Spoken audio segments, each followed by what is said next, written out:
برطانیہ میں ایک طرف مرغی کا گوشت مہنگا ہو رہا ہے جبکہ دوسری طرف پولٹری کی صنعت کو کئی مسائل کا سامنا ہے۔ تفصیلات بتا رہے ہیں لندن سے مقیم احمد۔ برطانیہ کی پولٹری کی صنعت شدید مشکلات کا شکار ہو گئی ہے۔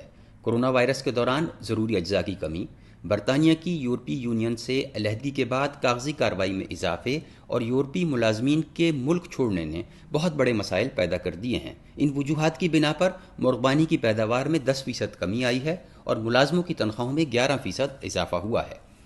پولٹری سے وابستہ افراد نے مطالبہ کیا ہے کہ غیر ملکی ملازمین کے لیے ویزا کے قواعد میں نرمی لائی جائے، ورنہ دیہاتی علاقوں میں معیشت تباہ ہو سکتی ہے۔ جبکہ برطانیہ کے وزیر اعظم بورس جانسن نے کہا ہے کہ کاروباری اداروں کو سستی غیر ملکی لیبر پر انحصار کی بجائے برطانوی شہریوں کو بہتر تنخواہ دینی چاہیے۔